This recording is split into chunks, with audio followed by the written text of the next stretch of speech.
بعض لوگ کہتے ہیں کہ پھر بھوکے بھی تو لوگ مرتے ہیں، اگر سب کا رزق اللہ کے ذمے ہے تو پھر بھوکے لوگ، کچھ جانور بھی بھوکے مر جاتے ہیں۔ قرآن مجید میں جہاں بھی اس طرح کے کلام ہے نا کہ اللہ رزق دیتا ہے یا اللہ کے ذمے ہے یا یہ کرو گے تو رزق ملے گا، تو وہ تمام باتیں اللہ کی مشیت کے ساتھ متعلق ہیں۔ مشیت کا مطلب یہ ہے کہ جب اللہ چاہتا ہے، بعض دفعہ اللہ کی مصلحت ہوتی ہے تو وہ رزق پہنچا سکتا ہے مگر کسی مصلحت سے پہنچاتا نہیں، آزمائش میں ڈال دیتا ہے۔ تو ان آیتوں کا مطلب یہ ہے کہ اللہ کے نظام میں خرابی نہیں ہے یا اللہ کی ذات میں خرابی نہیں ہے۔ بعض دفعہ جان بوجھ کر اللہ کسی کو آزمائش میں ڈال کے بھوک سے مار دیتا ہے، کیونکہ یہ بھی موت کا ایک طریقہ ہے۔ جیسے اللہ کسی کو ایکسیڈنٹ میں مار دیتا ہے، اللہ کسی کو بخار سے مار دیتا ہے، کسی کو وبا سے مار دیتا ہے، تو اللہ کسی کو بھوک سے بھی مار دیتا ہے۔ اس کا مطلب ہے کہ اللہ کا نظام خراب نہیں ہے، یہ آٹومیٹیکلی نہیں ہو رہا سب کچھ جو کچھ ہو رہا ہے، لیکن حقیقت یہ ہے کہ ہم مشاہدہ کرتے ہیں ایسی ایسی جگہوں سے اللہ رزق پہنچاتا ہے کہ آپ کی سوچ ہوگی اور لگتا ہے کہ واقعی یہ کام کس کا ہے؟ اللہ کا۔ میں اکثر ایک واقعہ اپنا بیان میں سناتا رہا ہوں، بہت پہلے پرانا ہو چکا ہے، پرانے لوگوں نے سنا ہے، نئے لوگ نہیں سنا، لیکن مجھے بڑی عبرت ہوئی تھی اس واقعے سے۔ میں گلشن اقبال میں رہتا تھا تو ہمارے صحن میں بلی نے بچے دے دیے، اور آپ کو بتائیں مائیں جب بچوں کو فیڈ کراتی ہیں نا تو بہت زیادہ ان کی انرجی سرو ہوتی ہے، ان کو بھوک بہت لگتی ہے، ان کو پہلے سے ڈبل خوراک چاہیے ہوتی ہے۔ تو اب مائیں جب بچوں کو دودھ پلاتی ہیں تو ان کا دال پانی رزق شوہر نے اپنے ذمے لے لیا ہوتا ہے کہ تم فیڈ کراؤ، ہم کما کے لا رہے ہیں۔ جبکہ بلیوں کے ہاں یہ سسٹم نہیں ہے کہ بلا جو ان بچوں کا ذمہ دار ہے وہ بلی کا نان نفقہ اپنے ذمے لے لے۔ بلوں کے ہاں ایسا سیٹ اپ بولو بھائی نہیں، ٹھیک ہے نا، تبھی تو وہ بلے ہیں، انسان نہ ہوتے ورنہ۔ تو بلی نے بچے دیے، اب بلی جب بچے دیتی ہے تو اس کو بہت حفاظت کرنی پڑتی ہے اپنے بچوں کی، شروع میں تو بہت زیادہ، دائیں بائیں نہیں جا سکتی وہ، اب اس رزق کی تلاش میں زیادہ دور نکلے گی تو اس کو ڈر ہوتا ہے میرے بچوں کو بلا نہ کھا جائے یا کوئی اور نہ پکڑ لے، تو اب اس کی خوراک کی ضرورت ہو گئی ڈبل، اور جاب کے لیے اس کے پاس ٹائم ہو گیا کم، الٹا کام ہو گیا نا، دونوں طرف سے ٹینشن۔ لیکن اب بچوں کو اس نے فیڈ کرانی ہے، خوراک ڈبل چاہیے، ٹائم ہے نہیں اس کے پاس خوراک لینے کے لیے۔ تو میں یہ دیکھ رہا تھا، میں نے کہا یار یہ سارا دن تو ادھر پڑی رہتی ہے بچوں کی حفاظت میں، کھانے پینے کا ٹائم، میں نے کوئی پالی بھی نہیں تھی کہ اس کا ٹھیکہ میں نے لیا، وہ ہمارا جو گیرج تھا نا، گیراج، اس میں اس نے دیے ہوئے تھے بچے، تو خیر میرے ذہن میں آیا ہم کھلا دیں گے، لیکن اس وقت تک ایسا کوئی سیٹ اپ تھا نہیں ذہن میں کہ بلی کو پال لو، تھوڑا ڈال دو، وہ تو پھر کمبل ہو جاتی ہے، وہ تو آپ کو پتہ ہے نا، بچوں سمیت بیٹھ جائے گی وہیں ٹھیا لگا کے، تو اتنا فری کرانے کے موڈ میں تھے نہیں۔ تو میرے رشتہ داروں کی دعوت تھی عید کے دن ہمارے گھر میں، تو سب کو ہم نے گھر میں بلایا ہوا تھا، والدہ کو بھی اور بھائی بہنوں کو بھی نا۔ عید کے دن میرے گھر میں سب نے کہا تھا کہ بھئی عید اس دفعہ صبح کہاں گزاریں گے؟ یہ مولانا صاحب کے گھر میں۔ تو میں گوشت خریدنے چلا گیا، بکرے کا گوشت میں لے کر آیا، چھیچڑے ہٹا کے، بہت صاف ستھرا خاندانی قسم کا گوشت، اور وہ شاپر میں پیک کرا کے بائک پہ میں گلی میں بائک کھڑی کر کے حسب معمول گوشت وہیں چھوڑ کے بھولے سے ہم گھر میں آ گئے۔ میرے ساتھ یہ بہت ہوتا رہتا ہے، گوشت ہمارا کہاں لٹکا ہوا ہے، بائک پہ لٹکا، اور ہم بھول ہی گئے کس سلسلے میں جانا ہوا تھا اور کس سلسلے میں آ رہے ہیں۔ گھر والوں نے کہا بھائی آپ کو بھیجا تھا گوشت لینے کے لیے، میں نے کہا بھائی مجھے ابھی یاد آیا، اوہ میں جیسے ہی گیا ہوں اتنا ٹائم گزر چکا تھا کہ بلی خلال کر رہی تھی دانتوں میں بیٹھ کے، جیسے ہم کھا لیتے ہیں نا تسلی سے، طبیعت سے پھوڑ پھاڑ کے آخر میں جمائیاں لے رہے ہوتے ہیں اور وہ دانتوں کو نا یوں کر رہے ہوتے ہیں، تو بلی جو ہے نا طبیعت سے وہ گوشت کھا کے پیٹ بھرا ہوا تھا اس کا، اور زبان سے خلال کر رہی تھی، ایسے خلال نہیں کر رہی تھی، یوں کر کے بالکل بھائی اب مزید حاجت نہیں ہے، اب آپ لے جانا چاہے تو لے جا سکتے ہیں۔ بہت شکریہ آپ کا، آپ نے ہمیں بکرے کا ایسا تازہ گوشت کھلایا، فل طبیعت سے کھایا اس نے، اور وہ گوشت کی بوٹیاں بکھری بھی تھی پوری سڑک پہ۔ میں نے کہا ہمارے تو کسی کام کا اب یہ ہے نہیں، تو ہی کھا لے۔ جیسے ایک آدمی جنگل میں گیا نا قضائے حاجت کے لیے، تو کہیں کھائی میں گیا ہے، دیکھا وہاں شیر بیٹھا ہوا تھا، کہتا ہے اب تو ہی کر لے، ہماری تو ایسے ہی نکل گئی ہے، ہمیں اب کرنے کی ضرورت تو ہی کر لے۔ تو اس وقت مجھے اندازہ ہوا کہ بھائی وما من دابۃ الا علی اللہ رزقها. جتنے زمین میں چوپائے جانور چل رہے ہیں نا، روزی کس کے ذمے ہے؟ اللہ کے ذمے. اللہ اس کو یہی پہنچا رہا ہے کہ تو بچوں کی کیئر کر.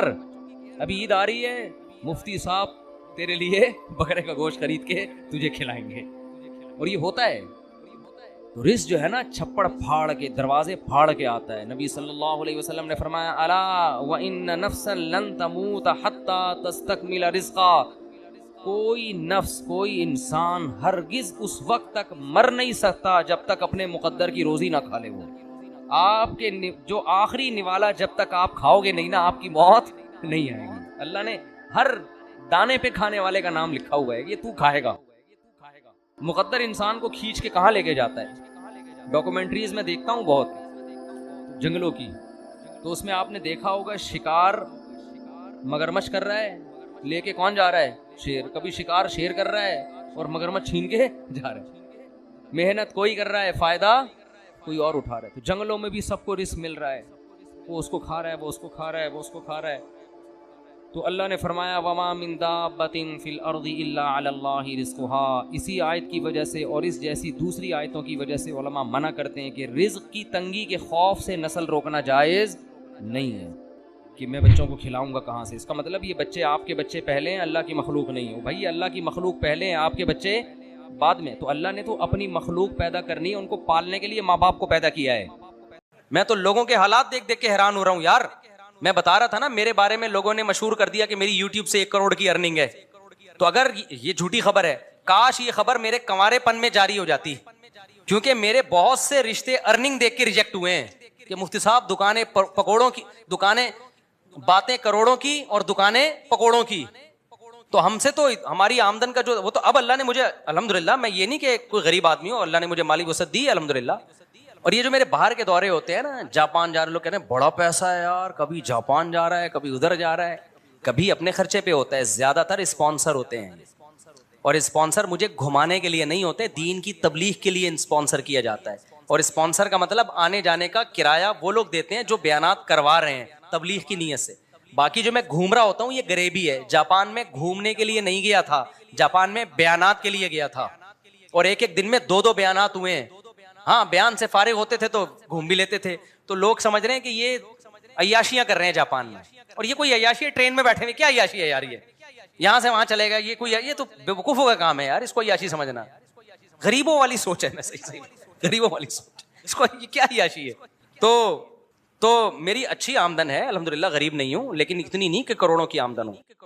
اچھا میں یہ جاپان والی بات مکمل کر دوں کہ لوگ اسپانسر کرتے ہیں اکثر و بیشتر تبلیغ کے لیے، لیکن میرے بیانات کا کوئی پیسہ نہیں ہوتا. اسپانسر میں یہ داخل نہیں ہے کہ میں جا رہا ہوں تو مجھے بیان پہ پیسے ملتے ہیں کہ آپ آئیں گے تو آپ کو اتنے پیسے. کیونکہ بعض خطیبوں کا یہ سیٹ اپ ہے، وہ جب کہیں جاتے ہیں تو ان کو اسپانسر بھی کیا جاتا ہے، پھر ان کے الگ سے پیسے بھی ہوتے ہیں. اس پر میری طرف سے پابندی ہے. سمجھتے ہو کہ نہیں سمجھتے؟ بھائی ٹھیک ہے، آپ بلا رہے ہو تو آپ خرچہ دے دو، اگر آپ بیانات رکھوانا چاہتے ہو تبلیغ کی نیت سے میں آ جاؤں گا، بس اس سے زیادہ نہیں ہے. باقی کوئی کسی اپنی خوشی سے تو کوئی کسی کو بھی گفٹ دے سکتا ہے. تو یہاں بھی لوگ آتے ہیں، کوئی مٹھائی کا ڈبہ لے کر آ رہا ہے، کوئی پیسے لے کر آ رہا ہے، کوئی حلوہ لے کر آ رہا ہے، کوئی چاکلیٹ لے کر آ رہا ہے. وہ تو ایک الگ سی چیز ہے، وہ تو باہر ملک میں بھی ہو سکتا ہے. لیکن میرا کوئی بھی بیان، جتنے بھی میری تبلیغی سفر ہے سارے فری میں ہیں. بہت زیادہ یہ ہوتا ہے کہ وہ آنے جانے کا خرچہ اور وہاں رہائش کا خرچہ وہ لوگ اٹھاتے ہیں. وہ بھی خرچے کی صورت میں نہیں، رہائش دے دیتے ہیں. اکثر تو میں گھروں میں ہی رہتا ہوں، ہوٹلوں میں نہیں رہتا میں. ہاں کبھی ایسا بھی ہوتا ہے کہ میں اپنے خرچے پہ چلا جاتا ہوں، کبھی ایسا بھی ہوتا ہے. بعض جگہوں پہ تو ایسا ہوتا ہے کہ میں تبلیغ کی ضرورت محسوس کرتا ہوں. وہ جب مجھے بلاتے ہیں تو میں ان سے کہتا ہوں اگر آپ کرایہ نہیں اٹھا سکتے تو یہ میں خود اپنا کرایہ خرچ کر کے آؤں گا. یعنی یہ جو تبلیغ کے میرے دورے ہیں یہ کوئی پروفیشنل نہیں ہے، جو میرا ارننگ سورس آف انکم نہیں ہے یہ. کیونکہ لوگ یہ بھی سمجھتے ہیں کہ شاید یہ مولانا لوگ جو جا رہے ہوتے ہیں نا اتنی تبلیغ کے لیے، تو یہ ان کو کوئی، یہ دین کی تبلیغ فری میں ہوتی ہے. ایک ہندو نے میرے بیان، جاپان والے بیان میں نیچے کمنٹس کیے ہوئے تھے کہ یہ مسلمانوں کے مذہبی رہنماؤں کو دیکھو کیسے دنیا پرست ہیں، کتنی عیاشی، کبھی جاپان جا رہے ہیں، کبھی آسٹریلیا جا رہے ہیں، کبھی ملیشیا جا رہے ہیں، کبھی تھائی لینڈ جا رہے ہیں، اور ہمارے پنڈت دیکھو. ایک ہندو نے کمنٹس کیے ہوئے تھے ہمارے پنڈت دیکھو. تو میں اس طرح کے ہندوؤں سے یہ بات کہنا چاہتا ہوں کہ یہ اسلام کے زندہ ہونے کی دلیل ہے. مسلمان پوری دنیا میں ہیں اور وہ سمجھتے ہیں اسلام برحق مذہب ہے، تو لاکھوں روپے خرچ کرتے ہیں اس کی تبلیغ کے لیے، خرچہ اٹھاتے ہیں کہ مسلمان اسکالرس کو بلا کے ہم نے ان سے بیانات کروانے ہیں، اس میں نہ ان کا فائدہ ہوتا ہے دنیا کا، نہ میرا کوئی دنیا کا فائدہ ہوتا ہے. سمجھتے ہو کہ نہیں سمجھتے؟ دوسرے مذہبی رہنماؤں کو ان کے مریدین اتنا پروٹوکول دیتے نہیں ہیں. اب جاپان میں جو ہندو ہیں وہ کبھی یہ نہیں کریں گے کہ انڈیا سے ہندو کو اسپانسر کریں اور دین کی تبلیغ کے لیے بلائیں. وہ اتنا پیسہ خرچ کرنے کا ان کے پاس دل ہی نہیں ہے. یہ دل اور جگر اللہ نے کس کو دیا ہے؟ یہ مسلمانوں کو دیا ہے. تو یہ اسلام کے زندہ ہونے کی دلیل ہے. یہ نہیں آئی میرا خیال ہے بات. تبھی آپ دیکھو مفتی تقی عثمانی صاحب پوری دنیا جا چکے ہیں. یہ تفریحی سفر تھوڑی ان کے دنیا میں جتنے سفر ہوئے تبلیغ کے سفر ہوئے ہیں. مولانا طارق جمیل پوری دنیا جا چکے ہیں، پوری دنیا کا ایک چپا بھی انہوں نے نہیں چھوڑا ہوگا. تو آپ کیا سمجھتے ہو یہ کیا گھومنے پھرنے گئے تھے؟ یہ تبلیغ کے لیے. تو جن لوگوں نے بلایا لاکھوں روپے خرچ کیے ان لوگوں نے. حضرت مفتی تقی عثمانی صاحب پہ بھی، میرے پر بھی خرچ کرتے ہیں. تبلیغ یہ میرے پہ نہیں ہو رہی، یہ کس پہ ہو رہے ہیں؟ یہ اسلام پہ خرچ ہو رہا ہے. تو کسی اور مذہب کے حاملین میں اتنا جگر ہی نہیں ہے کہ وہ اپنے مذہب کی تبلیغ پہ اتنے روپے خرچ کرے. یہ مسلمانوں کو اللہ نے جگر دیا ہے، اور تھوڑے تھوڑے تاجر بھی ٹھیک ٹھاک خرچہ کر رہے ہوتے ہیں. سمجھ میں آ رہی ہے کہ نہیں آ رہی ہے؟ تو بھائی یہ اسلام کے زندہ ہونے کی دلیل ہے کہ مسلم. میں جب عالم بن رہا تھا تو میں آپ کو بتاؤں، مجھے لوگوں نے تانا دیا کہ ملا کی دوڑ مسجد تک، اور میرا بھی یہی خیال تھا کہ میں مسجد اور گھر کے علاوہ کہیں بھی نہیں جا سکتا. جاپان کا تو میں نے خواب بھی نہیں دیکھا تھا. مجھے کسی نے دوسرے نے کہا کہ آپ اگر عالم بن گئے نا اور علم میں مضبوطی ہوئی تو مفتی صاحب، مجھے اس وقت تو مفتی صاحب نہیں کہتے تھے لوگ، اس وقت جو بھی مجھے نام سے پکارا، جس نے بھی، جو دوست کا، بھائی کا، جو بھی کہا، اس نے کہا آپ کے پوری دنیا میں سفر ہوں گے. مجھے لگا کہ اس سے بڑا لطیفہ میں نے اس سے پہلے دنیا میں کبھی سنا نہیں کہ میں ملا آدمی، قرآن و سنت جاننے والا، نہ کسی کمپنی میں اس سرٹیفکیٹ کی بنیاد پر مجھے اچھی جاب مل سکتی ہے. پھر ہم تو روحانی عملیات والوں کے بھی خلاف ہیں، ورنہ مذہبی لوگ وہ روحانیت کے نام پہ ٹھیک ٹھاک نوٹ چھاپتے ہیں. تو ہم نے تو کیا کرنا ہے؟ ہم نے تو مدرسے سے فارغ ہو کے کوئی مسجد سنبھال کے لوگوں کو اللہ اللہ سکھانا ہے، حلال حرام کے مسئلے بتانے. مسئلہ بتانے پہ 5 روپے بھی نہیں ملتے. یہاں جو ہمارے پاس مسائل آتے ہیں نا، لوگ سوال دے کے جاتے ہیں، ایک ایک مسئلے پہ 3 4 دن بعض دفعہ تحقیق پہ لگ جاتے ہیں. جواب لکھا، ٹھپا لگا کے اس کو دیا، اس کا مسئلہ حل ہو گیا. ایسا اتنا بھی نہیں کہ کوئی 5 روپے نکال کے دے دے، اور دینا بھی نہیں ہے. میں کوئی یہ نہیں آر نہیں دلا رہا کہ آپ دینا شروع کر دیں. یہ سارے کام علماء کس میں کر رہے ہوتے ہیں؟ فری میں. تو ہم دیکھ رہے تھے اپنے علماء کو بھی، اپنے اکابر کو بھی. تو ہمارا خیال تھا یہی ہوگا بھائی، دین کی خدمت ہوگی، پیسہ بالکل بھی نہیں آئے گا. ٹریولنگ کا تو سوال ہی پیدا نہیں ہوتا. ہمیں کوئی کیوں بلائے گا دنیا میں کسی کنٹری میں بھائی؟ تو ہم تو کشتیاں جلا کے آئے تھے. میرے والد صاحب پوری دنیا میں ٹریولنگ کی ہے میرے والد صاحب نے، کیونکہ پاکستان نیوی میں تھے. میں بھی پاکستان نیوی میں جا رہا تھا. نیوی میں جانے سے میرا بڑا مقصد یہ تھا پوری دنیا گھوم سکوں میں. مجھے اتنا شوق تھا دنیا. آرمی کو میں منتخب نہیں کر رہا تھا، میں کس کو منتخب کر رہا تھا؟ نیوی کو.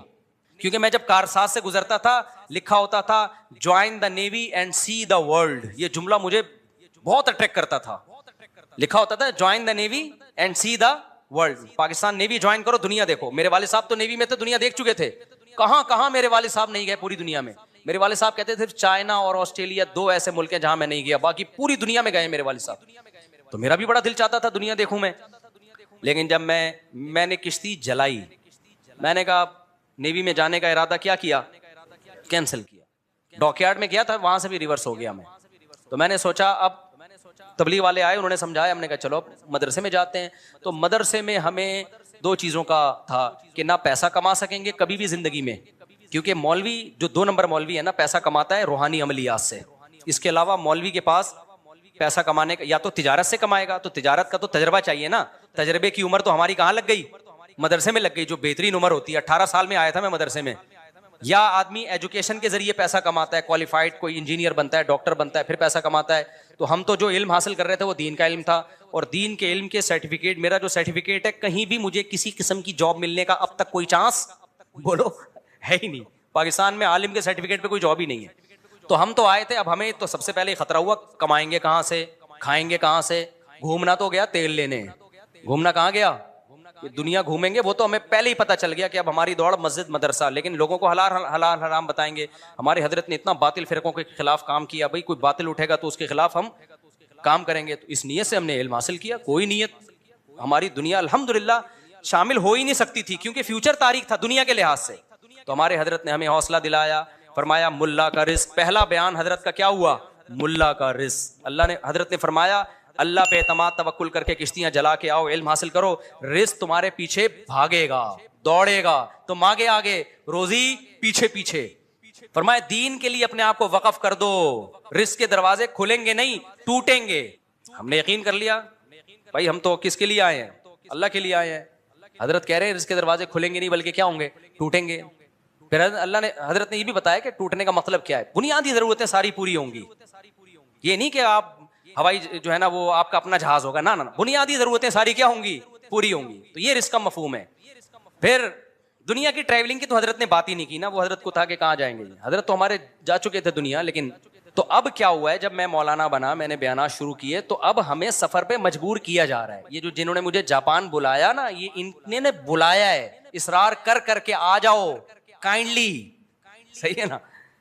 نہیں آئی میرا خیال ہے بات. تو میں یہ کہہ رہا تھا میرے پاس ٹائم نہیں ہے. پلیز اتنے فون ارشاد بھائی نے کیے ہیں، اس کے بعد جا کے میں نے ارادہ کیا چلو یار نکلتے ہیں. سمجھتے نہیں ہو بات کو. خرچہ بھی اگلا کر رہا ہے اور ہمارے نخرے دیکھو. ورنہ جاپان کا تو ویزا بہت مشکل سے ملتا ہے.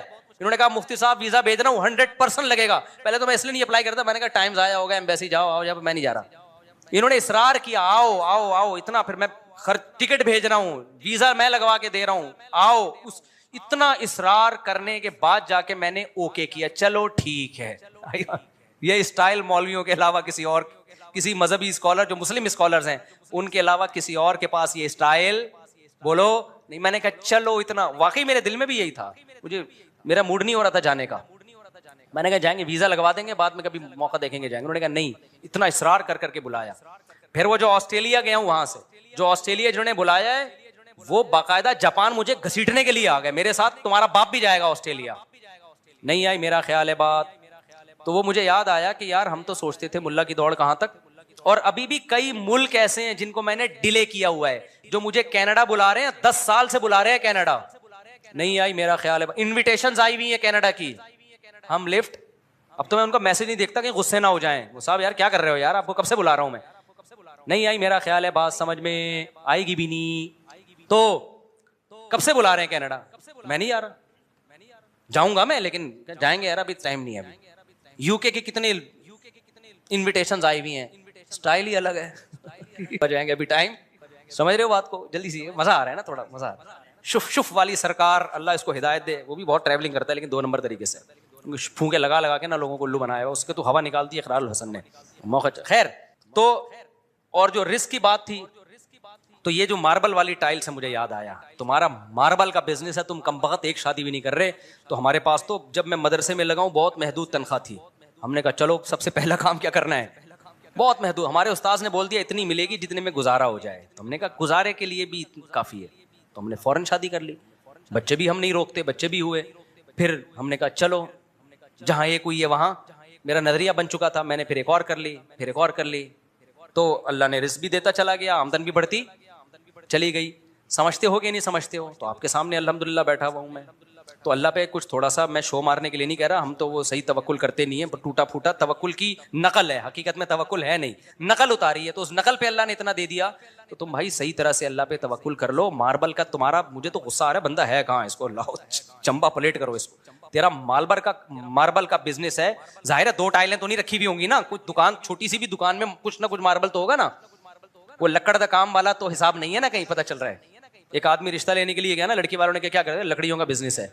ابے بھائی بتانا کیا بزنس ہے. کھڑکیاں بیچتا ہے، دروازے بیچتا ہے، لکڑیوں کا بزنس. پتہ چلا جامع مسجد کے باہر مسواکیں بیچتا ہے. تو ایسا نہ ہو آپ کا ماربل کا بزنس کا مطلب یہ کہ آپ کہیں سے 2 ٹائلیں چرا کے لائے ہیں اور کہیں، تو ایسا تو نہیں ہوگا نا. تو ایسی صورت میں بہرحال آپ کا اگر ماربل کا بزنس ہے تو میرا ہوتا تو میں تو پتہ نہیں پہلے ہی جاپان جا چکا ہوتا. اور میری سن 2005 میں اکٹھی 4 شادیاں ہو جاتی. تو میری تو لیٹ اس چکر میں ہوئی ہیں کیونکہ رشتہ دیتا نہیں تھا. اب جا کے چوتھی مکمل ہوئی ہے. اتنے میرے جیسے آدمی کی اتنے عرصے کے بعد جا کے چوتھی ہوئی ہے. حالانکہ کتنی افسوس کی بات ہے نا، جو آدمی اتنی ترغیبیں دے رہا ہے اب جا کے اس کی چوتھی مکمل ہوئی ہے. تو یہ سارا مسئلہ ہی روکڑے کا تھا، روکڑے کا مسئلہ تھا. تو آپ کو تو روکڑے کا مسئلہ ہی حل ہو گیا. ماربل کا بزنس ہے. تو میں نہیں کہتا کہ آپ کے ابا کو آپ کو روکنے کا حق ہے. ابا روکیں، محبت سے سمجھائیں. نہیں ہوتا تو شادی کر کے بتا دیں کہ ابا جیسے آپ میرے ابا ہیں اب میں بھی اس کا ابا ہوں. تو پوتوں سے نا ابا کو فطری محبت ہوتی ہے. جب وہ پوتے کو دیکھیں گے نا، دادا کو بڑی محبت ہوتی ہے. یہ بہت اللہ نے پیارا رشتہ بنایا، نانا نانی دادا دادی کا. میری بھی نواسی آتی ہے نا، چھوٹی نواسی ہے. تو میں آپ کو بتاؤں مجھے اپنے بچوں سے جتنی محبت ہے نا، میں اس سے بھی اتنی ہے. بلکہ اس میں ایک مزے کی چیز یہ ہوتی ہے کہ رسپانسبلٹی ہماری نہیں. اپنے بچوں کی تو ٹینشن بھی ہم نے اٹھانی ہے نا. پوتے نواسوں کی ٹینشن آپ کی نہیں ہے, صرف محبت آپ دو ان کو. ٹینشن کون اٹھائے گا؟ اس کی ماں اور اس کا باپ. یہ ایک الگ سے سہولت اللہ نے دی ہے. تو جوانی میں دادا بنو, جوانی میں نانا بنو. سمجھتا نہیں ہے نا بات کو؟ تو اللہ نے بڑی محبت رکھی ہے پوتے نہیں, بڑی رونق ہے. یہ انٹرٹینمنٹ کا اس سے بہتر ذریعہ دنیا میں کوئی ہے نہیں. دیکھا نہیں دادا دادی نانا نانی کیسے اپنے پوتے نواسوں کو, اور یہ سائنس کتنی ترقی کر لینا, نیچر چینج نہیں ہوتی. جاپانی عورت آج بھی پوتے نواسوں کو ترستی ہے, مرد بھی ترستا ہے. نتیجہ کیا؟ گڑیا لے کے گھوم رہے ہوتے ہیں, پھر وہ دادیوں کی گود میں ڈال پکڑائی ہوئی ہوتی ہے, چاہے وہ کتنی بڑی سائنٹسٹ ہو. تو نیچر تھوڑی چینج ہوتی ہے. انسان کو اولاد اور پھر بڑھاپے میں پوتے نواسے چاہیے, چاہے وہ ڈاکٹر ہو, چارٹرڈ اکاؤنٹنٹ ہو, انجینئر ہو, صدر ہو, وزیر اعظم ہو. یہ چیزیں اس کو چاہیے. جیسے روٹی چاہیے نا. اب آپ سائنس ترقی کر کے اتنی آگے چلی گئی تو کیا آپ روٹی کھانا چھوڑ دے؟ روٹی تو چاہیے بھائی, وہ چاہے برگر کی شکل میں ہو, چاہے ڈبل روٹی کی شکل میں ہو, گندم تو چاہیے اس کو, اناج اور غلہ تو چاہیے نا اس کو. تو نیچر تھوڑی کبھی بھی چینج ہوگی.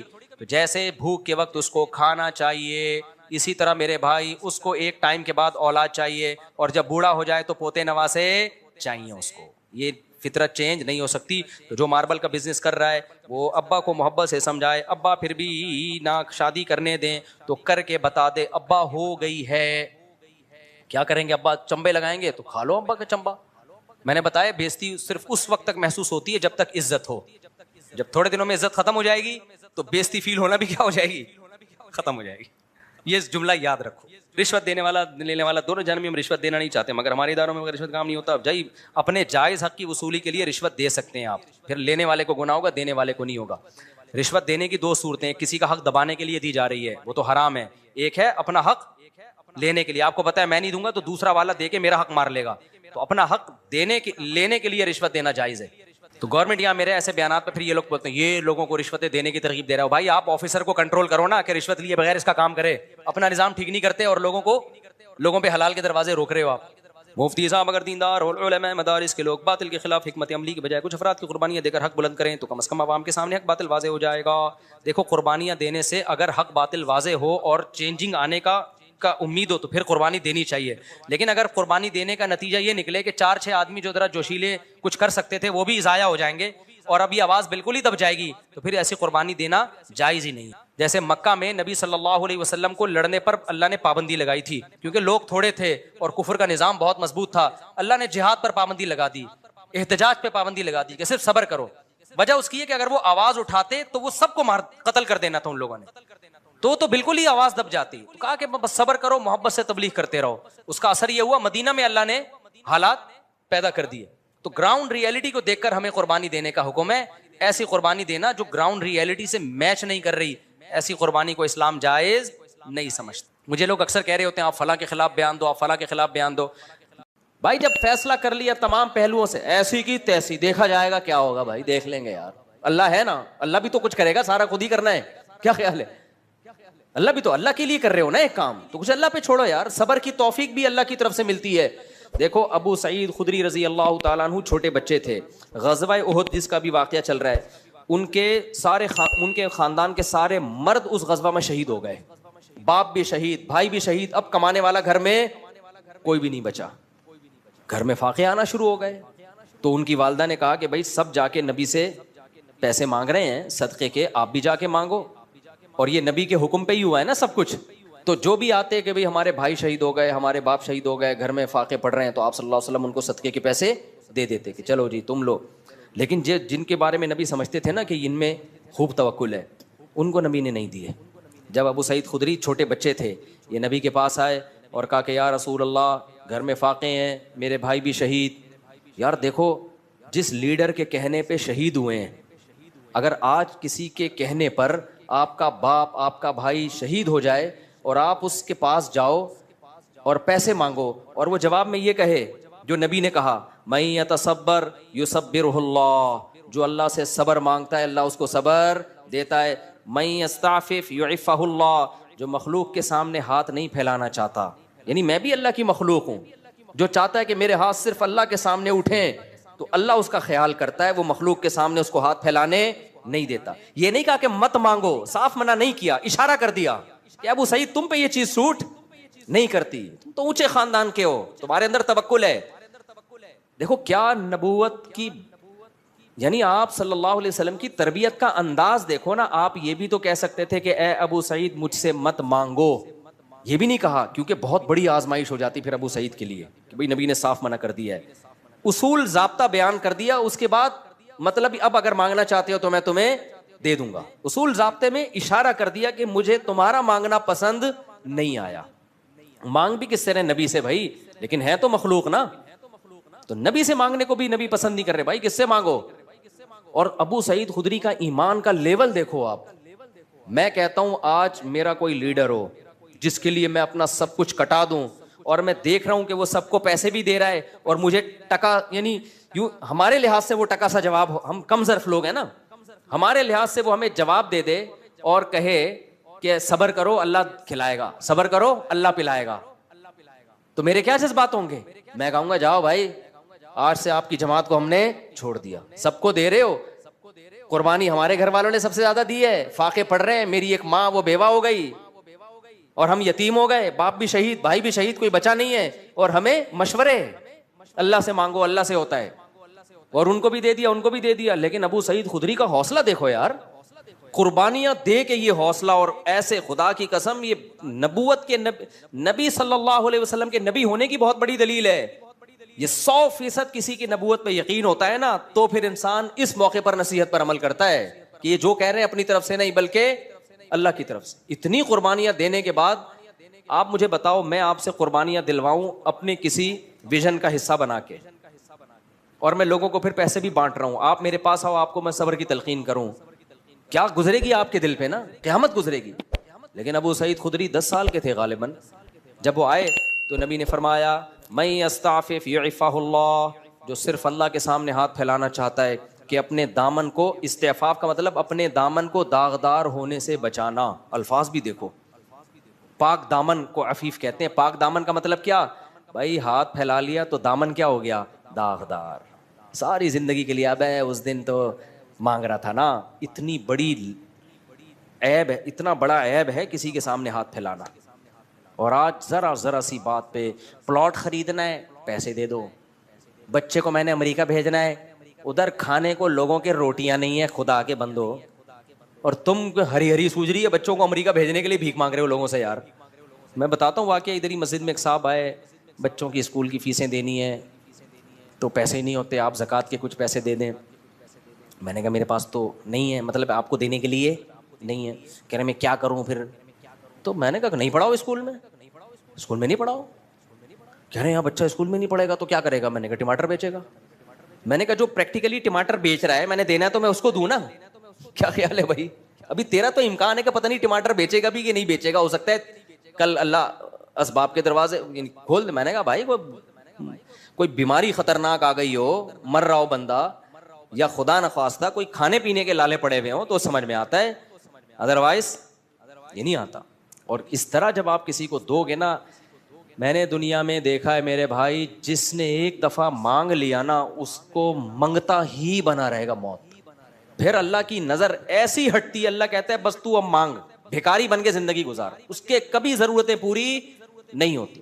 مر جائے گا کفن بھی ادھار لے کے جائے گا, اگلا کہے گا کم بخت نے جو کفن پہنے نا وسیم کے پیسوں سے ہے, یہ اس کے پیسے بھی ادھار ہیں, ایسا چلے گا وہ.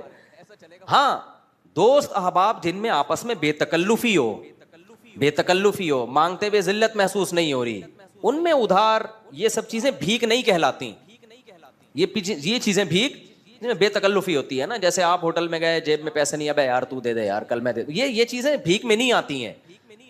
بھیک کا مطلب ہے آپ کو خود محسوس ہو رہا ہوتا ہے کہ میں کسی کے احسان کے نیچے دب رہا ہوں, احسان کے نیچے دب رہا ہوں. ہاں آپ مالدار ہیں, آپ کو پتا ہے ابھی میری سیلری نہیں آئی ہے, اگلے مہینے آ جائے گی, تو اپنے ہی جیسے کسی مالدار سے کہہ دینا یار تھوڑا پیسے دے دوں گا. اپنے دوست جس سے بے تکلفی ہو, وہ تو چلتا ہے سوسائٹی میں نا. یہاں بھی علماء نے لکھا ہے کہ اگر کسی مالدار کو وقتی طور پہ پیسوں کی ضرورت ہے نا تو غریب سے مانگے. وہ یہ علماء نے ایک تکبر ختم کرنے کا نسخہ لکھا ہے. وہ کس سے مانگے؟ اس کو پتا ہے میں پیسے تو دے دوں گا, میری سیلری آتی ہے ہر مہینے, میرے لیے فار ایگزامپل 50,000 ہے, یہ دینا کوئی مشکل کام نہیں ہے. تو غریب سے مانگنے میں کیا ہوگا, اس غریب کی عزت آپ کی نظر میں بڑھ جائے گی. وہ غریب کا دل بھی باغ باغ ہو جائے گا, یار سیٹھ صاحب میرے سے کیا مانگ رہے ہیں. اور وہ غریب دے گا بھی خوشی خوشی.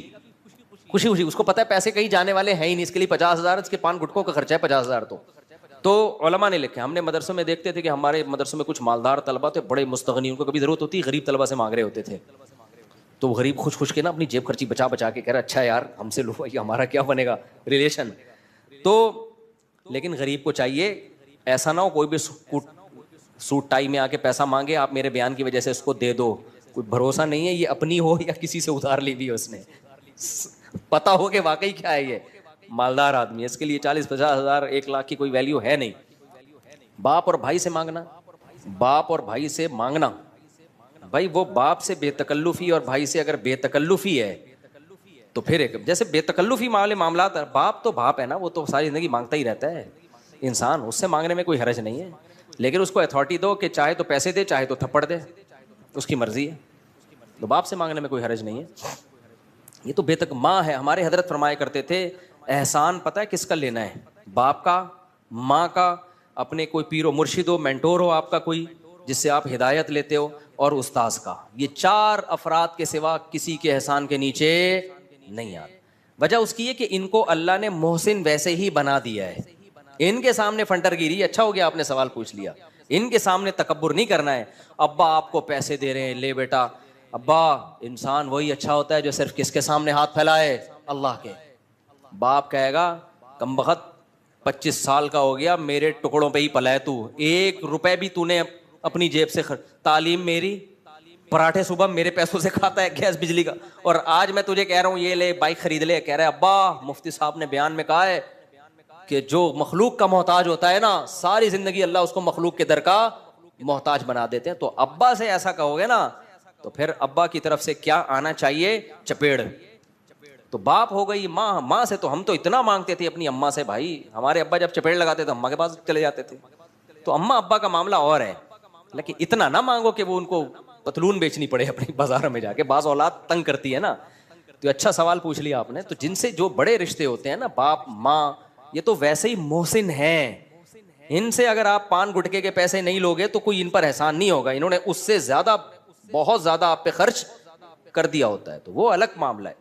ہاں بڑا بھائی بھی اس میں داخل ہے. اب بڑے بھائی سے ریلیشن کس نوعیت کا ہے, یہ ہر جگہ ایسا بے تکلفی نہیں ہوتی نا. بڑے بھائی سے اگر ریلیشن اچھا ہے, بعض بڑے بھائی تو خوش ہوتے ہیں چھوٹا مانگے, وہ تو خوش ہوتے ہیں کہ یار ہمیں باپ سمجھ رہا ہے, ہمیں جو ہے نا ویلیو دے رہا ہے. تو یہ اچھا سوال پوچھ لیا آپ نے. تو بڑے اپنے وہ ایک الگ بات ہے, سمجھتے ہو کہ نہیں سمجھتے, باقی کسی کا احسان نہیں لینا. تو جلدی سے بات کو سمیٹ کے ختم کرتا ہوں میں. تو قوائف کیا کرنے, پورے کرنے کسی بھی چیز کے جو اللہ نے بتائے.